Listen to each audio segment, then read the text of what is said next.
Hello' guys welcome back to my YouTube channel. আহি গ'ল ভাল খবৰ। ৰাজ্যৰ যিসকল কৃষকে প্ৰধানমন্ত্ৰী কিষাণ সন্মান নিধি আঁচনিৰ অধীনত 2000 টকাকৈ লাভ কৰি আছে তেওঁলোকৰ বাবে আহিছে ভাল খবৰ। PM কিষাণৰ 19 নম্বৰ কিস্তিৰ ধন কেতিয়া লাভ কৰিব আৰু কোনসকলে 4000 টকা লাভ কৰিব সম্পূৰ্ণ আজিৰ এইটো ভিডিঅ'ত জানিব পাৰিব। আৰু PM কিষাণ আঁচনিৰ সন্মান নিধিৰ যিখন 19 নম্বৰ কিস্তি 24 ফেব্ৰুৱাৰীত দিব বুলি যিখন বাতৰি প্ৰচাৰিছে সেইখন সঁচা নে মিছা সম্পূৰ্ণ আজিৰ এখন ভিডিঅ' চাব পাৰিব। আৰু যেতিয়া আপুনি pmkishan.gov.in গুগলত সাৰ্চ কৰি দিব তেতিয়া PM কিষাণ অফিচিয়েল সাইটত আহিলে চাবলৈ পাইছে 18 নম্বৰ কিস্তিৰ যিটো ডেট 5 অক্টোবৰ 2024, কিন্তু আজি যেহেতু 4 মাহ কমপ্লিট হৈছে আৰু যেহেতু PM কিষাণ আঁচনিৰ 2000 টকা প্ৰত্যেক 4 মাহৰ মূৰে মূৰে 2000 টকাকৈ বেংকৰ একাউণ্টত সোমায়।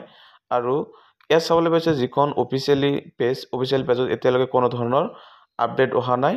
আৰু আপুনি ইয়াৰ পৰা নয়াৰ ষ্টেটাছৰ পৰা আপুনি চাব পাৰিব আপোনাৰ ষ্টেটাছ কেনেকুৱা আছে। নিউ ফাৰ্মাৰ ৰেজিষ্ট্ৰেশ্যনৰ পৰা আপুনি নতুনকৈ আবেদন কৰিব পাৰিব। EKC যদি হোৱা নাই তেনেহ'লে EKC অপশ্যনৰ পৰা EKC কৰিব ল'ব পাৰিব। আপডেট মোবাইল নম্বৰ যদি আপডেট হোৱা নাই তেনেহ'লে কৰিব পাৰিব। আৰু আপুনি অৰিজিনেল তথ্য ক'ৰ পৰা পাব PM কিষাণৰ যিখন পৰৱৰ্তী কিস্তি সেইখন কেনেকৈ লাভ কৰিব তাৰ কাৰণে গুগলত সাৰ্চ কৰি দিব PM ইভেণ্ট 2025 বুলি গুগলত সাৰ্চ কৰি দিব আৰু তাৰ পৰা আপুনি অৰিজিনেল তথ্যটো লাভ কৰিব। এডভান্স PM কিষাণ আঁচনিৰ পৰৱৰ্তী কিস্তিৰ ধন কেতিয়া বেংকৰ একাউণ্টত সোমাব এচাবলৈ PM events prime minister of India এনেকৈ দিয়া আছে ওপৰত। আৰু মই এই ভিডিঅ'ৰ ডিছক্ৰিপশ্যনত ডাইৰেক্ট লিংকটো দিম, সেইটো লিংকত ক্লিক কৰিলে আপুনিও জানিব পাৰিব PM কিষাণ আঁচনিৰ ধন কেতিয়া সোমাব বেংকৰ একাউণ্টত। এডভান্স আপুনি এনেকৈ চেক কৰি ল'ব পাৰিব। ইয়াত চাব পাৰিব ইয়াৰ আগত যিকেইটা কিস্তি দিছিল কেতিয়া দিছিল, কিমান মানুহে PM কিষাণ আঁচনিৰ ধন পাব ইয়াত চাবলৈ পাইছে। আৰু 5 অক্টোবৰ 2024 বজাত ইয়াত ৰিলিজ কৰিছিল PM কিষাণ আঁচনিৰ 18 নম্বৰ কিস্তি, কিন্তু 19 নম্বৰ কিস্তিৰ ধন 24 ফেব্ৰুৱাৰীত যে মুকলি কৰিব এতিয়ালৈকে কোনো ধৰণৰ আপডেট অহা নাই। আৰু যেতিয়া আপডেট আহিব তেতিয়া সম্পূৰ্ণ জনাই দিম।